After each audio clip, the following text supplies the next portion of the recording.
John, vacílate esto. Me creería si te digo que tenemos ya casi 11 años hablando del tema y el episodio que vamos a grabar hoy, donde discutimos de uno de los fenómenos más importantes de la televisión en vivo, su impacto en la cultura pop, en la sociedad, en la industria del entretenimiento y del marketing. Porque hoy, una vez más, vamos a hablar del fenómeno del Super Bowl. Mi nombre es Juan Carlos Martínez, @JuanSofá en todas las redes. Y mi nombre es John Da Silva, @JohnSnacks en Instagram. Y la verdad que sabía que tenemos muchísimos años hablando de esto, no sabía que 11. Sí. Lo cual es una locura, pero es que lo hacemos porque el Super Bowl presenta una discusión en varios ámbitos. Muchos. Si bien es cierto, el deportivo no es el más relevante para nuestra discusión. Que luego nosotros solemos tomar como mucha línea de estructura y pensamiento de lo que vemos para lo que trabajamos en días siguientes. Y reflexionando antes de grabar, Juan, hablábamos de probablemente hay como 4 grandes áreas de discusión alrededor de esto. Sí. Una que tiene que ver con el deporte, el resultado lo pueden ver en cualquier diario deportivo y el análisis lo pueden ver por un especialista deportivo. No vamos a analizar jugadas, no vamos a analizar las estadísticas de ningún jugador. Entre otras cosas porque, bueno, sí lo vemos, sí lo disfrutamos el deporte, pero no somos especialistas de ese tema ni nada. Y luego hay otros 3 ámbitos que son como que muy importantes para nosotros discutir. Uno tiene que ver con la publicidad, con los comerciales, que luego vamos a profundizar por qué es tan importante. 2, con el evento del medio tiempo. Y 3, con el impacto cultural que tiene en la sociedad global y específicamente en la sociedad americana.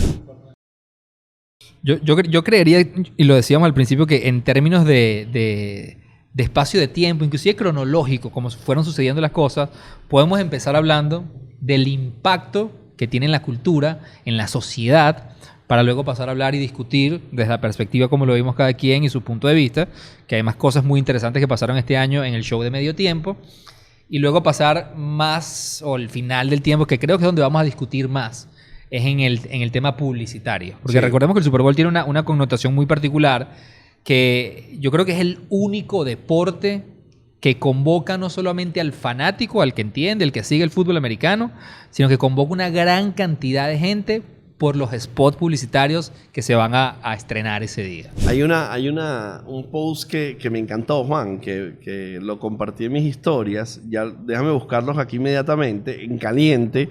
Así es este podcast. Que lo hizo... Ya te voy a decir exactamente quién lo hizo. Lo hizo Cara de la Vinga. No sé si se pronuncia así. Vamos a ponerlo aquí.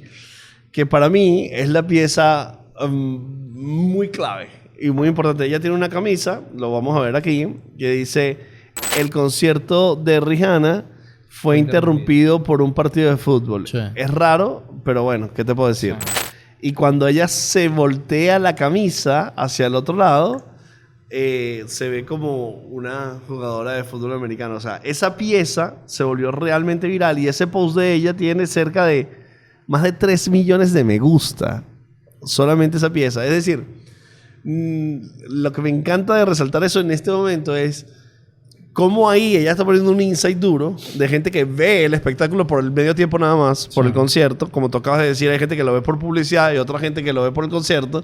Y luego cómo puede ser una pieza publicitaria tan impactante cuando le metes un poquito de idea y creatividad. Me encantó. Yo creo que al final vamos a hablar de un evento de entretenimiento que tiene como base un deporte, pero al final es entretenimiento desde muchas aristas. Sin duda, yo creo que es una buena forma de definirlo.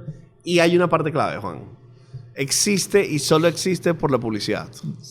Y dice, ¿por qué?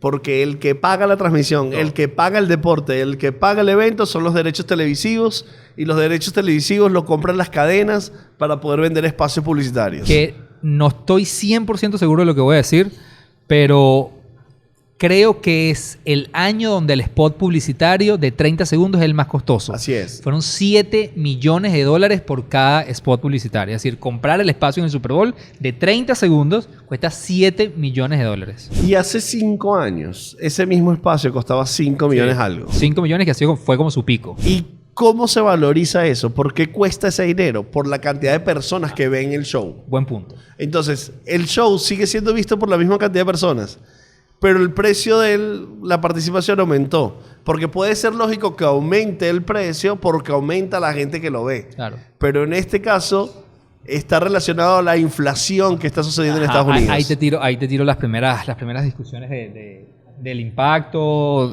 tanto en las industrias como en la sociedad. El año pasado, el Super Bowl tuvo su punto más bajo en rating. Sí. Desde 1969. Sí. Fueron casi 99 millones de personas. Recordemos que en el año 2015 el Super Bowl llegó a un muy buen pico de audiencia, donde llegó a tener casi 115 millones de personas que lo veían. Recordemos, o sea, muy rápido de destacar que esto suma la gente que lo ve en su casa y la gente que lo ve lo que ellos llaman el out of home, que en el Super Bowl es muy importante, porque el reunirse en bares, reunirse en plazas, es muy importante dentro de la cultura americana para reunirse a ver el evento. Sí, eso se conoce inclusive en Estados Unidos como el Super Bowl Sunday. Exactamente. Entonces, cuando tú sumas todo eso, si tú piensas en los 2 últimos años, el out of home, el fuera de casa, no contaba mucho por el tema pandémico. Claramente. Pero venimos del año donde el rating fue el más bajo y ahora estamos en el siguiente año donde el precio del spot es el más caro. Entonces la lógica debería decir que los ratings de este año, las visualizaciones, la cantidad de personas que lo vieron fueron muchísimas más. Estamos grabando este episodio 15 horas después de haber terminado el partido. No hay data todavía. Todavía no hay dura. data, pero ya hay algunos indicadores. Normalmente la data de audiencia sale 2 días después del partido, pero ya hay algunos indicadores, Juan, que te quiero contar. Suéltame. Lo voy a leer tal cual. La empresa Atlow, que hace análisis del ruido que existió durante la transmisión del partido en social media, reportó un incremento en toda la conversación social. Y estamos hablando de que en Facebook, que fue la plataforma donde más menciones hubo 240 millones de interacciones durante el partido. Y además se registraron a través de 64 millones de usuarios. Es decir, 64 millones de personas en Facebook estaban hablando del partido, por lo cual uno puede presumir que estaban viendo el partido. Claro. Luego entonces, en Instagram hubo 150 millones de interacciones que más o menos hablan de lo que lo estaban generando 44 millones de usuarios. Probablemente Hay una duplicidad, pero ponle ahí que ya ahí puedes llegar a unos 80 millones de personas. 90. Y luego en Twitter hubo 27 millones de tweets en ese momento, más o menos estamos hablando de unos 20 millones de personas, y hubo un momento específico que fue el minuto antes del evento del medio tiempo, donde hubo 162,000 tweets, lo que significa 5,400 tweets por segundo, lo cual es una interacción brutal, porque estamos hablando de que en total hubo cerca de 262 millones de reproducciones en contenidos que venían de video, y se estima que todo el evento generó 420 millones de dólares en publicidad. Claro, ahí si tú le sumas la parte de Twitter, pudiera subir unos 10 millones de usuarios más, y estás dejando por fuera, o estamos Los que dejando no por fuera. interactuaron. No, sí, y las plataformas de streaming. Claro, porque no, estamos hablando de la gente que tenía una segunda pantalla. Exactamente. Pero hubo gente que simplemente no tiene segunda pantalla, las personas adultas, tal. Y déjame decirte, Juan, que del primer año donde el 90% de esas interacciones sucedieron de un dispositivo móvil. Es una locura. Una locura. Eso es una locura. Pero entonces nosotros podemos prever, y Yo esto lo creo va a que- validar, en el momento que esté saliendo esto al aire, Yo ya creo salió que- ese dato, pero podemos prever que estamos hablando de 115 millones. Que ya sería volver a los picos de oro del Super Bowl. Que O sea, entonces estamos hablando de y una eso es audiencia maravilloso. muy importante. Muy grande. ¿Y por qué entonces la gente paga 7 millones de dólares para poderle llegar a los 115 millones de personas? Claro. Y aquí hay un dato, Juan, interesante, que es que el partido fue un partido cerrado a nivel deportivo. O sea, se mantuvo ganando uno, ganando otro equipo, y en los últimos minutos del partido, Todo se resolvió en los últimos 5 minutos. sí, estaban igualados. Claro. Por lo cual, esa La retención se mantuvo. comportamiento Claro. natural de ir perdiendo audiencia, en este caso se retuvo, porque bueno, si el partido está Ya lo dejas de ver. 40-10, Ya lo se dejas de pierde ver. audiencia, pero Sí. como estuvo tan cerrado, la audiencia se retuvo hasta el final. Sí. Ahí hay expectativa de que las marcas que decidieron apostar al final del partido probablemente fueron las ganadoras en términos de audiencias. De hecho, yo particularmente lo vi en la transmisión de streaming de Fox, y después de que se acabó el partido, la lluvia de comerciales, o sea, que sucedieron durante 10 minutos fue increíble. O sea, generalmente lo que hacen es entrevistas, recap, mejores jugadas, pero lo que hicieron fue como bonificar y era comercial tras comercial, comercial tras comercial, porque ya tenías como un poquito más de libertad de soltarlo. Eso es algo que nunca me había pasado. Eso por un lado. Y segundo, yo creo que hay muchísima gente que también estaba ansiando el momento del medio tiempo. Porque este año tenía una particularidad muy, muy importante que sumaba como mucho morbo a lo que pudiera pasar. La primera tenía que ver con primera vez en los últimos 10 años, yo pensé que era mucho más, pero es primera vez que el medio tiempo ya no es de Pepsi. Ya no era de Pepsi. Esta vez que por primera vez Apple, con su producto de Apple Music, es el patrocinante oficial del medio tiempo, que repito, que por los últimos 10 años le había pertenecido a Pepsi. Pepsi inclusive hace un tweet un día antes del Super Bowl agradeciendo por todos los performances, los artistas, todo lo que había sucedido, pero decían que ya era tiempo de pasarle el micrófono a otro colaborador. Básicamente no renovaron su contrato con la NFL y llega Apple y ofrece $50 millones anuales por un contrato de 5 años. Es decir, que ya la NFL garantiza por los próximos 5 años $250 millones para poder producir el evento del medio tiempo, y además se estrenan con una artista que dentro de los Estados Unidos es muy icónica, pero que tenía mucho tiempo sin tener un performance público como lo es Rihanna. Sí, tenía 7 años sin presentarse 7 años, públicamente. creo que eran 7. Sí. Y una de las cosas más resaltantes de Rihanna es que todas las canciones que interpreta son éxitos mundiales, son hits. Todos son hits. O sea, son hits poderosos. Entonces, vamos a entrar al show de medio tiempo. Que hay como 3 cosas características que me parecen brutales. El despliegue tecnológico del escenario es brutal, por cómo el desplazamiento que existía del escenario planteaba como que wow, o sea, ya eso de por sí era llamativo. El performance de ella, estando embarazada, su vestimenta fue espectacular. Sí. La transformación del color, el color de esos eventos era normalmente azul por Pepsi. Esto es una estrategia de marketing totalmente planificada visualmente. Sí, blanco y rojo. Sí. Escenario rojo, vestido rojo de la protagonista. Y todo el gran equipo de la coreografía, que yo calculé unas 300 a 500 personas involucradas allí, que estaban todos vestidos de blanco. Entonces el escenario era un escenario nada que ver con el azul, rojo y blanco, que se parece un poco a lo que es Apple Music. Además recuerda que la marca, que Apple siempre tiene colaborador a la marca esta Red. Y es un color muy importante cuando hablamos de todo lo que tiene que ver con Apple Music. Gente, habíamos estimado que el Super Bowl iba a tener unos 115 millones de personas por los datos que tuvo en redes sociales. Ya salieron los números. Y el Super Bowl tuvo 113 millones de personas viendo el evento, lo cual significa el tercer mejor registro de la historia del evento. Un cambio bien significativo para lo que había pasado en los últimos años. Y el momento que Rihanna estuvo en escenario, hubo 118 millones de personas viendo, sumando las plataformas digitales, lo cual es una barbaridad. Dato también interesante: más de 50 millones de norteamericanos apostaron $16 mil millones durante el partido como tal, lo que significa un 61% más. Y la ciudad de Arizona tuvo un impacto importantísimo porque tuvo más de 100,000 visitantes para el Super Bowl, de los que entraron al estadio y los que no. 5.800 medios acreditados. Una locura el Super Bowl, una locura. Eso por un lado. Por el otro lado está la conversación, que aquí hay un tema importante, lo hablábamos también antes de grabar.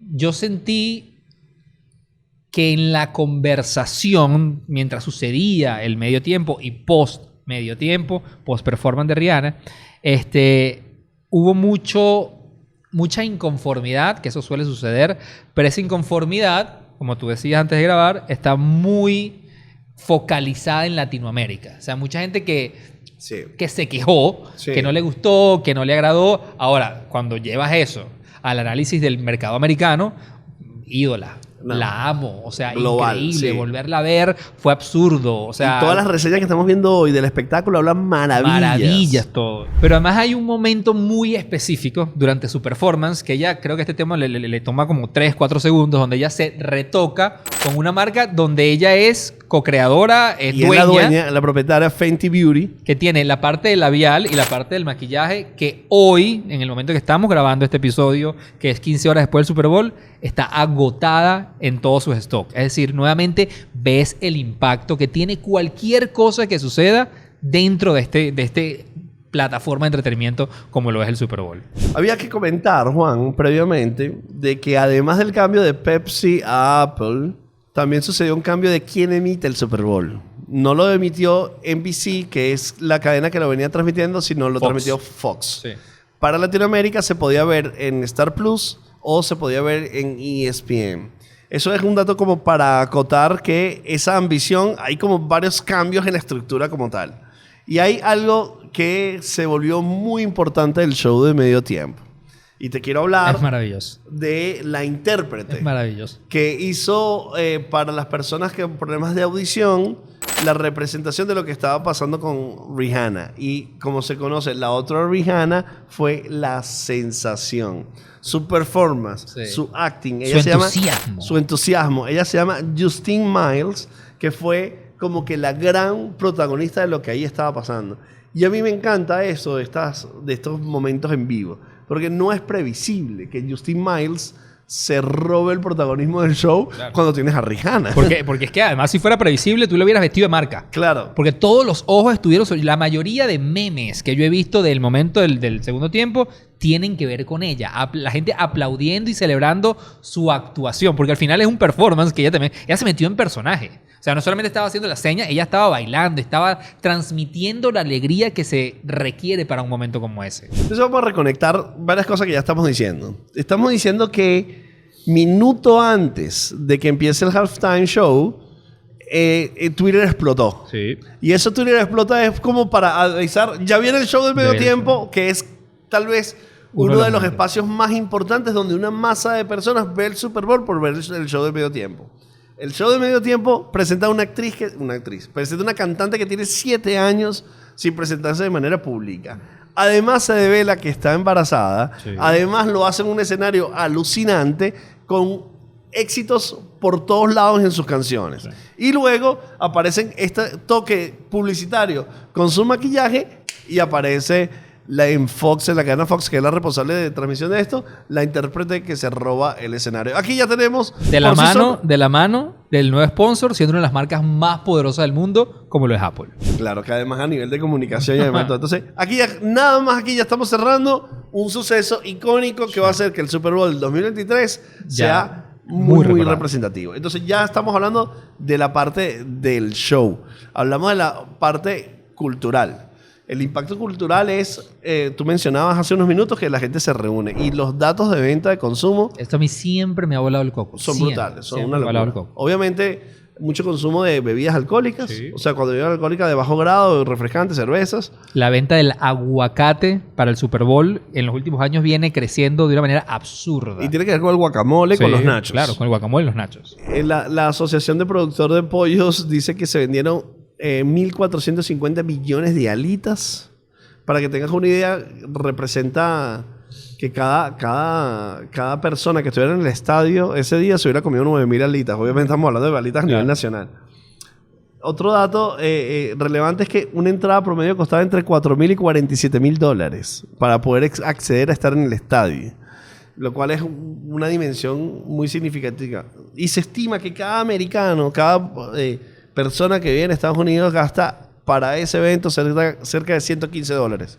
Es decir, cualquier persona que vive en Estados Unidos en promedio gastó $115 para seguir el evento, comprar comida para ver el evento, para juntarse al consumo global que está allí. Es decir, acabamos de hablar de la parte musical y estamos hablando de un evento sociocultural muy profundo. Claro, y que mueve profundamente la economía de los Estados Unidos. Por eso es tan importante, por eso se le da el lugar que se le tiene que dar y por eso...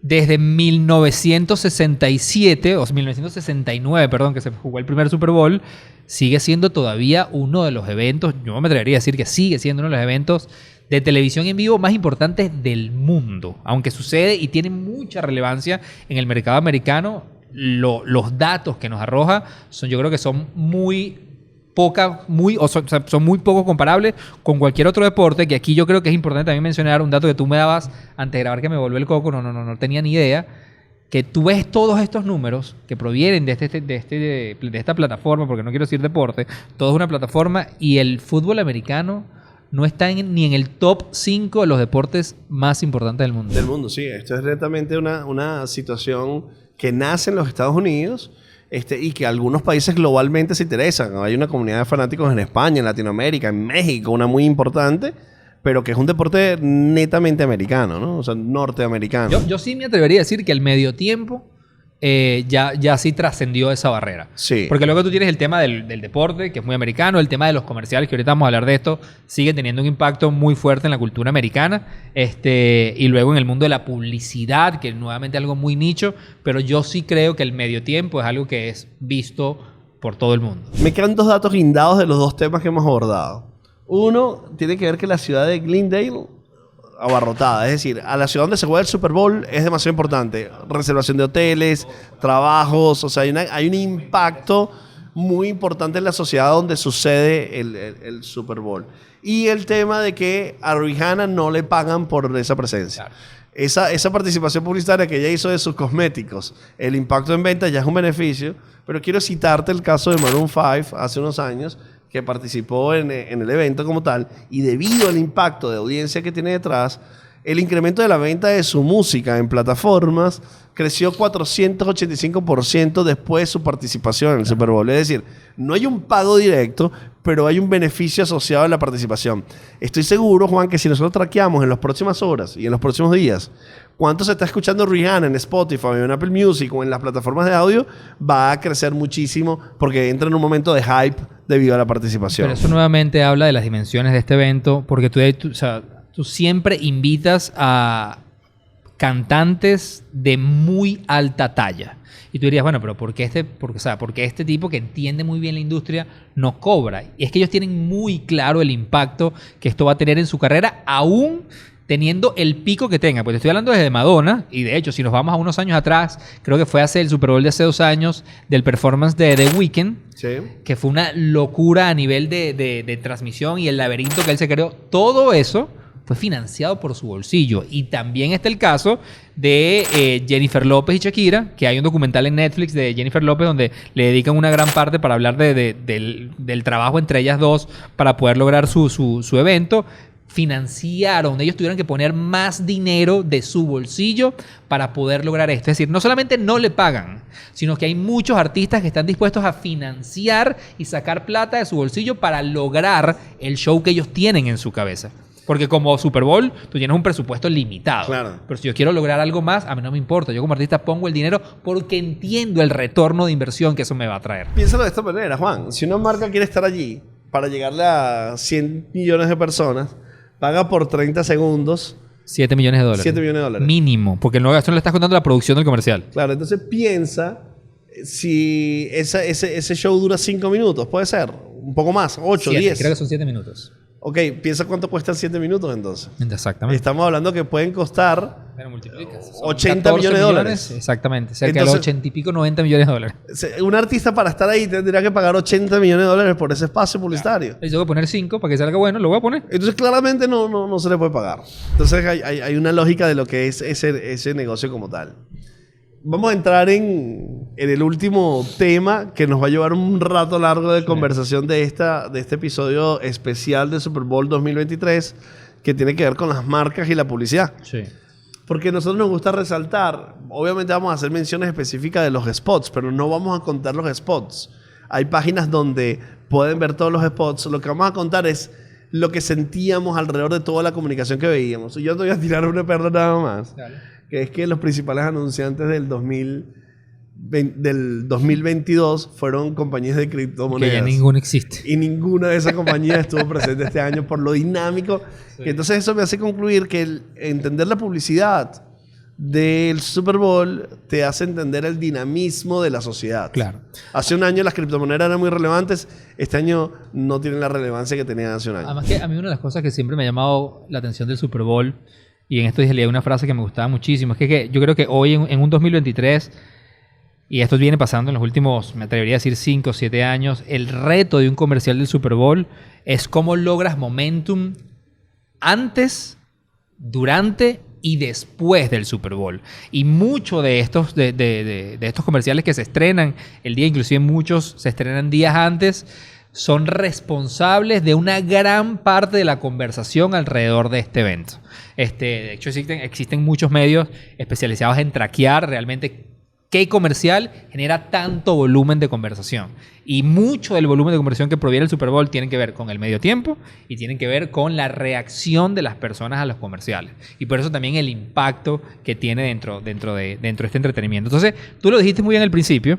Nosotros no nos gusta hablar de un comercial en específico, aunque cada quien, y al final nos vamos a mojar, yo puedo tener mi favorito. Sin duda. Pero lo que nos gusta ver más es las tendencias que agrupan los comerciales que se ponen en el Super Bowl. Es decir, las líneas de pensamiento. Hay una frase que dice que los comerciales del Super Bowl reflejan el estado y el momento y el contexto, que está pasando o se está viviendo en la sociedad americana. Tú lo acabas de decir.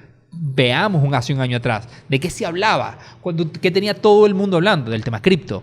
En ese momento... De hecho, el comercial más popular fue de un tema cripto con el tema del QR. Sí. Entonces, nosotros lo que vamos a hacer a partir de este momento es tratar de pensar o analizar qué tendencias y líneas de pensamiento estamos viendo que funcionan muy bien a la hora de generar no solamente conexión, sino empatía, sino mover sentimientos a la hora de hacer un comercial o una estrategia de marketing. Porque lo que me llama la atención, y ya lo vamos a hablar con más a profundidad, es que no es solamente un comercial. A mí lo que más me gustó este año, porque reconozco que este año vi muchas cosas interesantes en el Super Bowl, es realmente el dibujo estratégico del antes, el durante y el después. Entonces, aquí vamos a ir catalogándolos en tendencias. ¿Sabes qué? Me llama la atención los ritmos, ¿no? Como que año tras año, cuando hacemos estos análisis, donde hay un momento donde el nacionalismo emotivo está muy involucrado, mucho, sí, donde la conexión emocional está muy involucrado.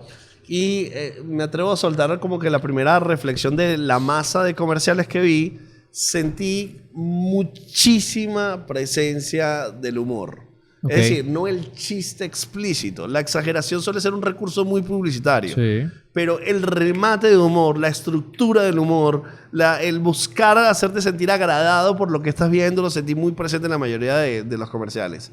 Y eso me hace pensar por qué. Y el por qué uno lo podría explicar bueno, nosotros venimos saliendo de lo que venimos saliendo, ¿no? Sí. Procesos inflacionarios importantes, la guerra de Ucrania, bueno, en días recientes el tema de los ovnis que no sabemos de qué va, la inflación de lo que está pasando, los 3 años de COVID, la cantidad de personas que dejaron de existir lamentablemente por el COVID, las situaciones que tenemos con las condiciones raciales en los diferentes países, generan como un entorno bastante pesado. Y creo que ese momento de buscar esa conexión emocional entre las marcas y las personas y buscar el humor para hacer esa conexión es una estrategia brillante y que estuvo muy presente en la mayoría de los comerciales del Super Bowl. Yo siempre, desde mi perspectiva, siempre he sentido el humor muy presente en los comerciales del Super Bowl. Unos años más fuerte, otros años más débil. Siempre, creo que un hilo conductor del Super Bowl ha sido el humor. Pero ya que tú lo mencionas como una categoría que lo sentiste como muy fuerte y muy marcado, ¿cuál fue tu favorito dentro de la categoría humor? ¿O dónde crees que el humor fue muy bien explotado? Probablemente lo voy a decir varias veces en esta conversación, porque fue uno de los que más me gustó, en Google Pixel. Okay. Que estuvo protagonizado por Amy, donde hubo una parte donde me hizo reír muchísimo. Maravilloso. Que fue cuando está hablando, o sea, este comercial narra cómo Google Pixel te ayuda a eliminar cosas que no necesitas. O sea, primero hace como una conexión de lo importante que han sido los celulares, claro, para generar memoria, y luego, bueno, cómo necesitas borrar algunas cosas de esa memoria. Y hay una parte donde ella dice que necesita borrar toda una de sus parejas que me dio muchísima risa, me causó mucha gracia. Además, ese comercial es uno de mis favoritos. Dentro de todo. Dentro de todo en general, exactamente. Una de las cosas que yo identifiqué mucho, por ejemplo, ya para conectar con el mismo Google Pixel, una de las cosas que yo traté de identificar y que para mí fue como muy evidente Es un recurso que existe en el Super Bowl desde hace muchísimos años. De hecho, uno de los comerciales más famosos del comercial, que es el comercial del 96 de Budweiser de WhatsApp. Sí. Busca eso, que era el recurso de la identificación. O sea, cuando yo veo un comercial e identifico una situación que realmente me ha pasado a mí, por ende conecto muy personal con ese spot. Y a mí con el Google Pixel 7 yo lo coloco dentro de esa categoría. O sea, hay una categoría que yo dije, bueno, aquí hay una vuelta que tenía tiempo que no lo veía, donde hay muy fuerte y muy bien identificado este recurso de esto te ha pasado a ti. Y aquí voy a hacer muy rápido, para no quitar tiempo, 3 comerciales que me encantaron cómo utilizaron el recurso de la identificación. Pero déjame interrumpirte ahí para decirte que yo sentí eso exactamente con el comercial de Bud Light. El que la chama... Pero estás viendo que te ¿Me adelanté? Dale, pues, te voy a dale. soltar mis 3 que tienen que ver con la identificación. Dale, pues dale. El primero es Pixel 7. O sea, el de Google. ¿Por qué? Bueno, porque eso nos ha pasado a todos. Me provocó comprar el celular, déjame decirte. Bueno, yo estoy diciendo pero quiero más bien... No, pero más bien estoy pensando Aquí en está. Samsung, que me parece que, bueno, luego te cuento. Después hablamos de eso. Pero es real. Yo cuando vi el comercial dije, ¿tú no sabes cuántas fotos ya yo he hecho? Fotos viejas. Que he dicho, mira, nos tomamos... De hecho, nosotros tenemos una foto en el Mundial cuando fuimos en el 2018, que tenemos una foto muy, muy, muy buena. Y hay 3 personas atrás y literalmente haces esto y se acabó. Es decir, es... Y te interpreta el fondo perfecto. Perfecto. Pero tiene inteligencia artificial. Totalmente inteligencia artificial. Entonces, vuelvo e insisto, cuando yo vi la pieza, conectó con algo que yo he vivido realmente. Entonces, la explotación de la identificación para mí fue perfecta, y dije, menos mal tomé la decisión de comprarme un Pixel 7. Número 1. Número 2, lo acaba de decir, Bud Light. Bud Light, que además mira este dato. El comercial de Bud Light se estrena, se coloca en YouTube 2 semanas antes del Super Bowl. Sí. Y para el día que llega, ya tenía 19 millones de reproducciones. Que es una práctica que ya nosotros lo hemos venido anunciando en estos análisis hace como 7 años. Hay gente ya. que, de hecho me enteré ayer, esto pudiera hacer una discusión para más adelante, hay gente que está en contra de que se estrenen los comerciales antes y hay gente que lo apoya. Pero este comercial en particular se estrenó casi 2 semanas antes, llega el día del Super Bowl, 19 millones de reproducciones y se basa en una situación que todos hemos vivido, que es cuando llamas a un call center y pasas horas, estás desesperado, esperando y no hayas que hacer. Te va transformando el mood. Y la conexión emocional de cómo tener una Bud Light en la mano, aunque estés pasando un momento de desgracia, puede transformarte el humor, me parece maravilloso. Ese comercial me gustó porque mucho. nuevamente, de hecho para mí está entre uno de mis favoritos, porque nuevamente dije, es real, o sea, es verdad. Y la conexión emocional que sucede a todos nos ha pasado. Y por último, si bien no es mi comercial favorito, yo creo que Pringles lo logró hacer muy bien. O sea, Pringles se basa en un hecho que además es una falla de su producto, creo yo que es una falla de su producto. Claro, una falla de empaque. Claro, porque tú quieres llegar, es el empaque del tubo de Pringles, donde tú quieres llegar a la última y cuando lo haces se te queda la mano.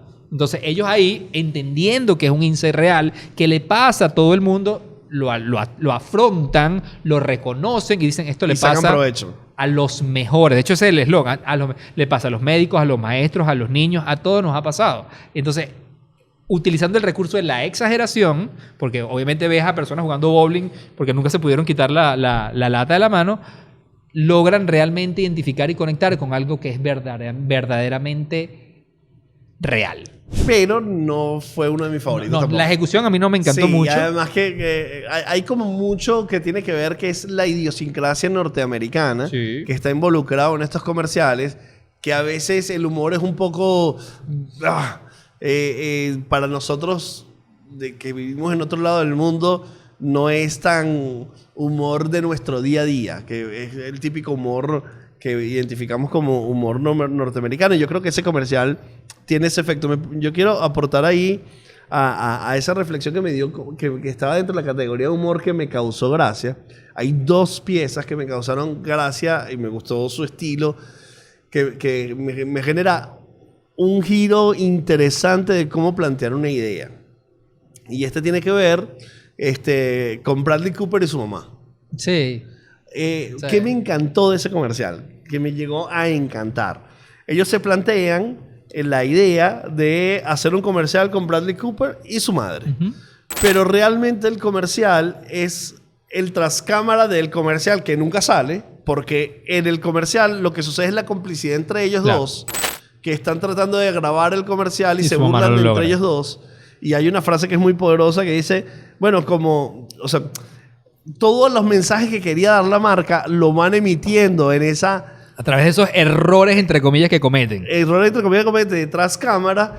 Inclusive anuncian que T-Mobile tiene el récord o gana el premio de ser la compañía con mejor cobertura a nivel nacional y la mamá se burla de él que nunca ganaste un Oscar, ¿no? Sí, esa parte me encantó. Tiene esa visión que a mí como creativo me llama mucha atención, que es decir, ¿cómo piensas un comercial? Pero no voy a hacer el comercial, sino voy a hacer el detrás de cámara de la supuesta grabación del comercial. Claro. Me parece interesante. Y el otro fue el de Dunkin' Donuts con Ben Affleck, que supuestamente, yo digo supuestamente porque parece que sí fue así, pero yo como publicista siempre dudo de la intención de los publicistas. Vamos a ver si pensamos lo mismo de este tema, dale. Que se estaba grabando en cámara escondida. Ahí es donde yo creo que no. Yo creo que está fequeado, sí. Pero donde lo que hace es que Ben Affleck es el operador que trata de convencer a las personas sobre su pedido, sobre el tasty, el sabor y el gusto y tal. Y luego se ve las caras sorprendidas de las personas que ahí estaban. Y le mete el remate que llega al final Jennifer. Y después le pone el remate que llega al final Jennifer López. Me pareció también como divertido. De hecho, fueron los comentarios la gente de Adweek que venía como traqueando el impacto que iba teniendo cada comercial en el primer bloque. Ese comercial se estrenó en el primer bloque y fue el que más impacto y conversación generó. Es que yo creo que estuvo afectado por el meme que salió en estos días de ellos Pero es que ya de por sí tenerlos a ellos dos ya te iba a garantizar eso. Por todo lo que se ha conversado en los últimos meses. El meme fue tan viral que se conversó sobre él y la relación de ellos dos, y tenerlo luego en el comercial como que pudo haber detonado eso, ¿no? Yo creo que así como el humor responde mucho a la situación del contexto que estamos atravesando como sociedad por las millones de cosas negativas que hay en este momento o a las que estamos expuestos en este momento, así como el humor estuvo muy presente, yo nuevamente, porque ya el año pasado me pasó, sentí muy, pero muy presente la nostalgia. Ajá. Que la nostalgia también es un recurso que se utiliza muchísimo cuando una sociedad está atravesando momentos duros, porque la nostalgia te lleva inmediatamente a conectar con mejores épocas. Es como algo que sucede en la mente del ser humano. Entonces, si utilizo la nostalgia en un momento difícil, va a conectar emocionalmente contigo. Y aquí tú puedes identificar 3 comerciales. El primero, el de T-Mobile, otro de T-Mobile, que utilizaron a John Travolta para cantar la famosísima canción de la película de los años 70, 80 de Grease. Es decir, en el formato musical, lo que hicieron fue reescribir toda esta canción, que en la cultura americana es casi un himno para hablar de todas las bondades de T-Mobile, sobre todo montado en todo lo que tiene que ver con la nueva tecnología de 5G. Eso por un lado, vi la nostalgia. Por el otro lado, tienes el tema loquísimo de Rakuten. Rakuten utiliza a Alicia Silverstone en su rol que interpretó hace años atrás de la película Clueless. Es decir, que es una película de la cultura pop americana. Nuevamente, la parte nostálgica de utilizar a una señora, porque ya es una señora, interpretando el mismo rol, con la misma ropa y cantando la misma canción de una película que es parte de la idiosincrasia, que es parte de la cultura americana. Las personas que ven eso inmediatamente se conectan con aquella época que vivieron con Alicia Silverstone. Y luego la más volada de todas, que no sé qué presupuesto, o sea, como una marca de este tipo tiene ese presupuesto, tiene que ver con la gente de las cotufas Popcorners, sí, que utilizaron Breaking Bad, que fue Breaking Bad, y que básicamente rehicieron, o sea, la escena típica de ellos dos intentando, haciendo la fórmula y luego vendiéndosela al mexicano. O sea, entonces ver a estos dos actores nuevamente interpretar a estas personas, le estalló la conversación y le voló el coco a la gente, y yo creo que dio el resultado en el uso correcto de la nostalgia, reviviendo no solamente unos personajes, sino una de las series más importantes de la cultura pop. Aportó 2... En la nostalgia. En la nostalgia. Suéltalo.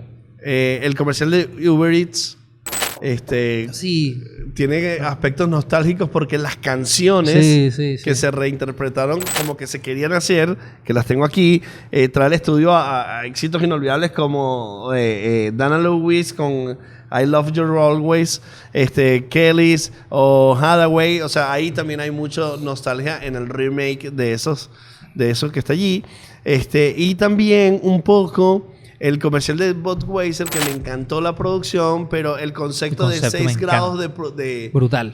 De 6 grados de conexión, de separación que tenemos entre uno y otro. Sí. Ellos lo representaron con los 6 grados de cerveza, que tiene que ver con también la nostalgia esa de la conexión que teníamos un poco atrás, que creo que a mí de ese comercial de Budweiser realmente lo que más me gustó fue la narrativa audiovisual. O sea, creo que la narrativa audiovisual es de ese comercial, es uno de los pocos donde siento que son modernos. Sí, plan códigos inclusive de plataformas como TikTok, de plataformas Instagram, como YouTube. TikTok, la transición, la conexión, De acuerdo, el tipo de contraste, el tipo de cómo manejo la cámara, cómo la llevo. O sea, creo que tiene el código más actualizado y eso fue lo que más me gustó del comercial de Budweiser y creo que ahí está también un poco presente la nostalgia. Yo quisiera como poner otro punto más que lo hemos hablado muchas veces, Juan, que es el uso de los big celebrities. Dramático, Juan. Me parece que no está presente en la publicidad latinoamericana. Sí. Poco lo sé, pero la publicidad venezolana está totalmente ausente. Tú no ves a los celebrities en la publicidad venezolana en ningún comercial. Y me llamó la atención el comercial de Ultra Club de... Ultraloop. Exagerado.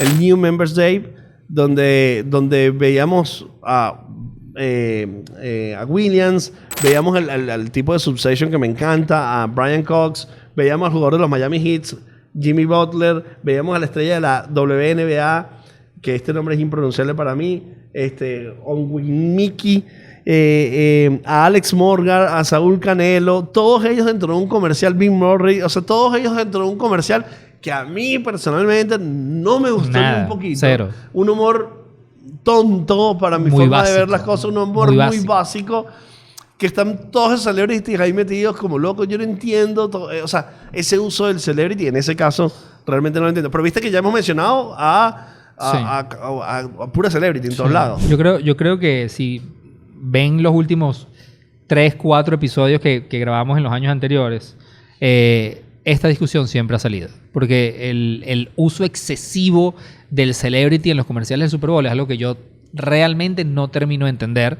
Y ayer leí un artículo, porque ayer yo hacía una reflexión. Ok, ¿por qué no usas celebrities que vienen del mundo digital? ¿Por qué no usas, odio esta palabra, pero por qué no usas influencers que realmente tienen influencia y tienes medio? Porque un celebrity como, no sé, cualquiera de los que acabas de nombrar, no nacieron y no tienen probablemente la natividad de manejarse en las plataformas digitales. Y una de las conclusiones de este artículo que leí, que no pretende para nada ser la única verdad, es que decía que dentro de la cultura americana y sobre todo dentro de la cultura del Super Bowl, el celebrity consagrado, que es parte de la cultura pop y que ha estado en el deporte y que ha estado, es como el safe place. O sea, hace unos años atrás se intentó algo con Charli D'Amelio para un comercial del Super Bowl y no dio los resultados esperados. Y eso marcó como un precedente de por qué seguimos... No, creo que fue... creo que fue con Dunkin' Donuts. Que sacaron un producto exclusivo dedicado a ellos. Y no dio los resultados esperados. Y hay como, él mismo lo decía, este autor de este artículo que leí decía, dentro de la cultura, el riesgo para un evento donde inviertes como marca más de $10 millones, o sea, invertir tomando en cuenta la producción del comercial. Y normalmente la gente no compra un 30 segundos, compran 3-4 veces. Es una locura. Entonces, eso me llamó mucho la atención, pero sí lo quiero conectar, porque sí estuvo muy presente este año el uso excesivo de los celebrities. Es lo que desde mi punto de vista yo vi como un buen uso de los celebrities. Y a mí me encantó particularmente desde lo conceptual hasta lo ejecucional lo que hizo Pepsi con su marca Pepsi Zero. Que utilizó... Me llamó la atención, Juan, que estuviera, porque si perdiste el show del medio tiempo, o sea, dejaste de controlar el medio tiempo, pero estuvo con Zero. Bueno, porque yo creo que ellos estando 10 años presentes entienden el impacto que tiene. Claro. Entonces no dejó de estar. Y ellos contrataron a Steve Martin, nada más y nada menos que Steve Martin, y a Adam Sandler. Sí. Pero lo que básicamente ellos hacen es que reviven o revivieron con ellos momentos de películas muy icónicas que son parte de la cultura pop. Y luego ellos decían, pero todo esto es este momento en la película, pero fue actuado. Esta emoción que tuviste en esta película, pero fue actuado. Y de repente agarran una Pepsi Zero, se la toman y dicen, wow, qué sabor tan bueno. Y se voltean a la cámara y dicen, y esto que yo acabo de hacer es actuado o no. Y luego cierra el comercial diciendo, la única manera es que lo pruebes. Y abren una conversación en redes sociales para que la gente diga realmente si el sabor y la expresión o el sentimiento que ellos expresaron cuando probaron una Pepsi Zero realmente es real. Es decir, le das el poder a la comunidad de ser honestos y abrir una conversación conforme a tu producto. Y eso a mí me parece que hay que tener Guáramo. Ahí, para lograr hacerlo. Great acting or great taste. Se llama la campaña. Me parece absurdamente buena. ¿Y sabes qué me llama la atención? Yo casualmente estoy viendo una serie de Steve Martin que se llama Murders in the Building. Only Murders in the Building. Only Murders in the Building, que tiene que ver con la creación de un podcast. Entonces me hizo como click. Vuelve a hacer humor sí, de nuevo. Es 100% humor. Vuelve a tener celebrity. Entonces cumple con todos los parámetros de lo que estamos hablando. Ahora, no es Pepsi, es Pepsi Zero. Es Pepsi Zero. Que está anunciando su nueva fórmula, su nuevo sabor. Entonces, por lo cual, es como relevante. Hablando y conectando con la idea de la expansión. Porque yo creo que lo decíamos hace rato, la clave de un comercial hoy en día en el Super Bowl es obviamente tratar de capitalizar lo máximo de la inversión que estás haciendo, el antes, durante y el después.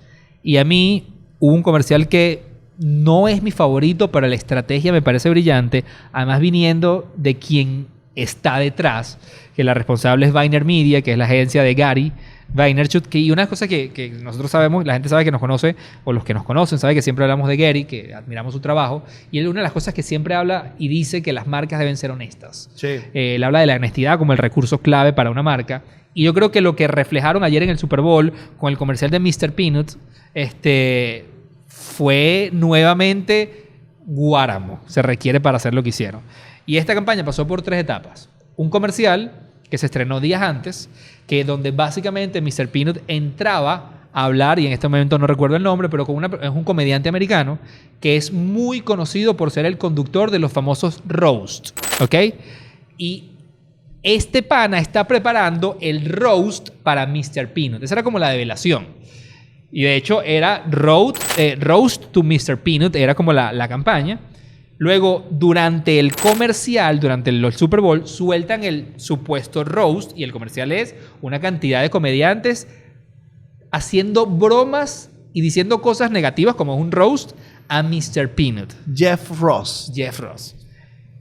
Pero lo que me pareció increíble es que luego del comercial, el comercial te pone una dirección de una página web donde en cada plataforma, en Instagram, en TikTok y en Twitter, te dan todos los elementos para que la gente rostee a la marca. Es decir, habla mal de la marca y estamos dispuestos a escuchar todo lo que tú no te gusta de nosotros. Nadie se atreve a ver eso. Sí. Todo el mundo quiere que hables bien de su producto. Y ellos lo que están incitando es que hables mal de él para luego intervenir la conversación y tener mi momento de defensa, como tal cual sucede en un roast. Toda esa estrategia me pareció brillante. Sí, es genial. Es genial porque pone a la marca en una posición muy honesta, ¿no? Muy honesta. Vulnerable, pero honesta. Sí, entonces venimos recogiendo. Hablamos de humor, hablamos de celebrities, hablamos de honestidad, hablamos de el tema de la posición de cómo un concepto lo adapto en el caso de Pepsi y en el caso de Squarespace en otras plataformas.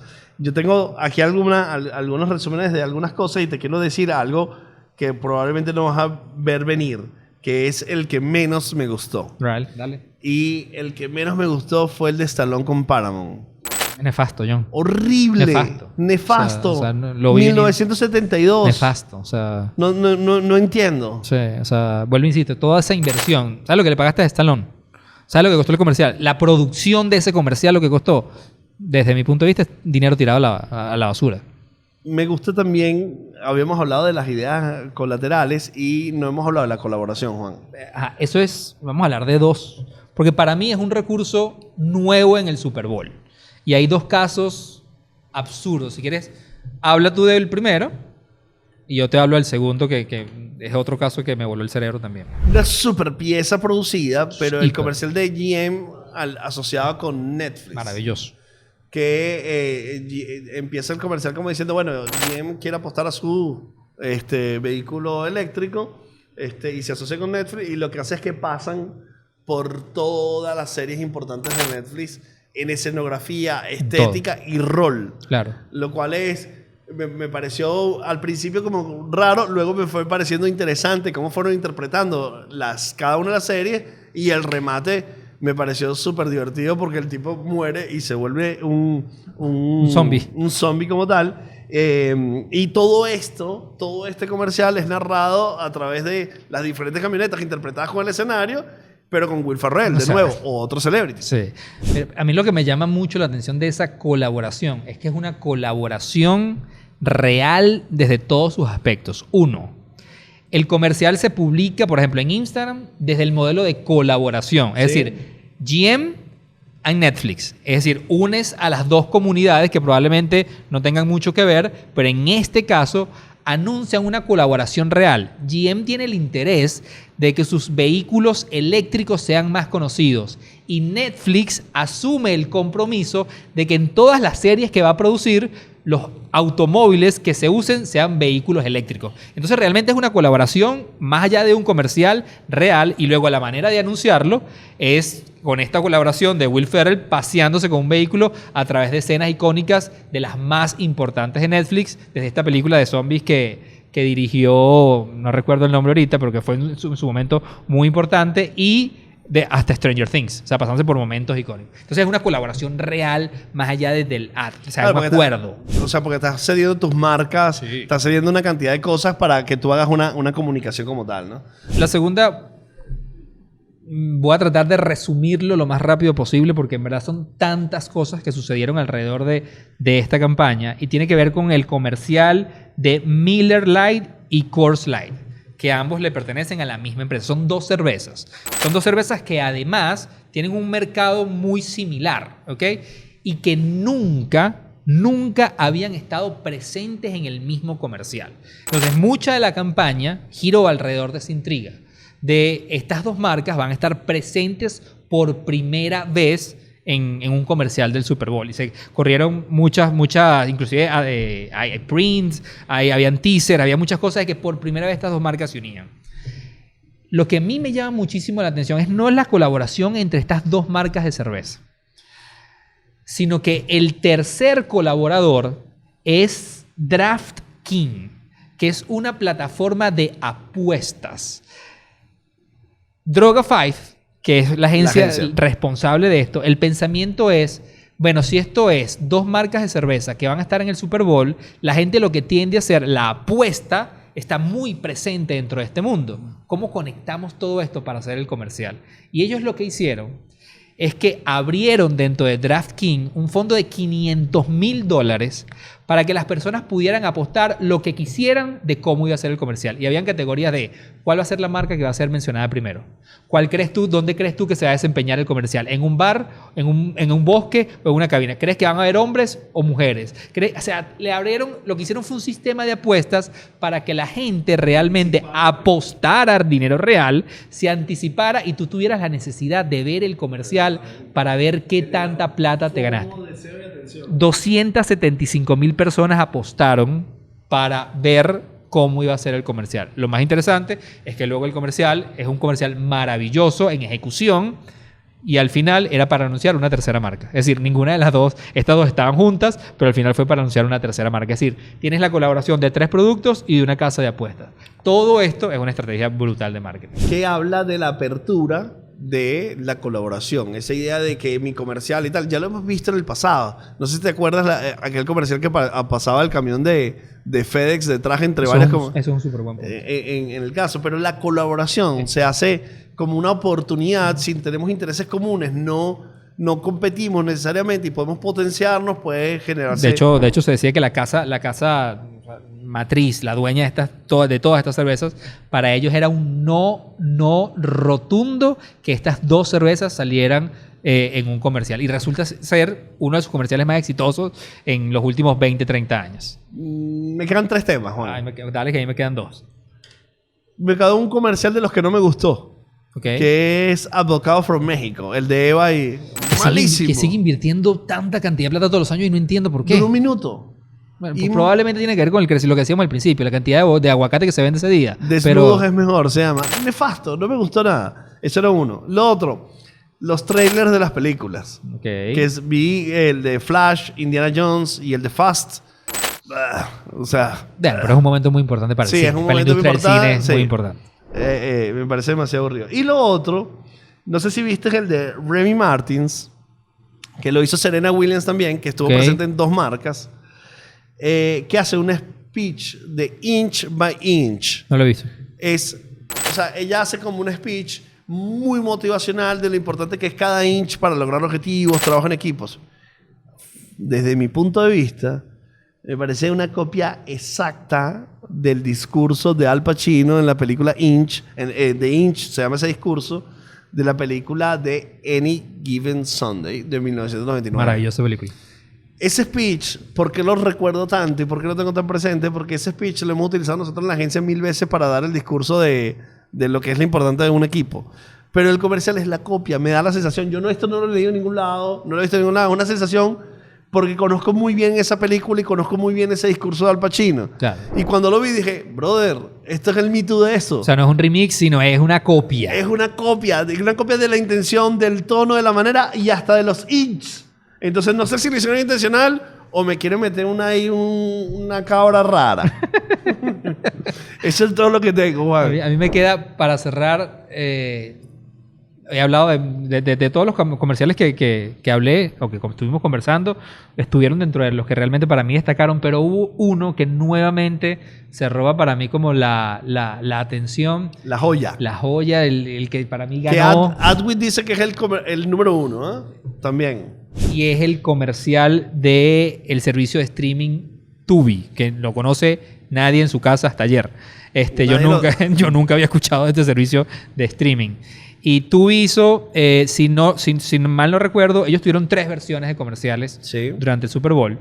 Pero el que se robó el show desde mi perspectiva era un anuncio que básicamente tú estabas viendo el Super Bowl, ibas a comerciales y luego cuando tú sabías que la transmisión volvía, venía el símbolo del Super Bowl y salían los 2 comentaristas haciendo como la previa para volver al partido. Entonces tú sentías esto y de repente cuando estás viendo los 2 comentaristas hablando, recordemos que la penetración de televisores inteligentes de Estados Unidos es muy fuerte y ya es muy normal saber que cuando tú estás viendo cualquier transmisión, se levanta el menú del Smart TV, donde salen los diferentes servicios, donde tú puedes seleccionar qué quieres ver. Tú estabas viendo la transmisión, supuestamente en vivo de lo que estaba pasando, y se levantaba ese menú y se empezaba a mover solo. La reacción de la gente que estaba viendo el comercial es, ¿quién está tocando el control? O sea, ¿quién está tocando la cosa? O sea, hay una reacción inesperada totalmente en la persona que está viendo el comercial. Se movía y seleccionaba Tubi, te mostraba la interfaz. Es decir, tú decías, ¿pero por qué me quitaste el Super Bowl? Y lo estás viendo solo.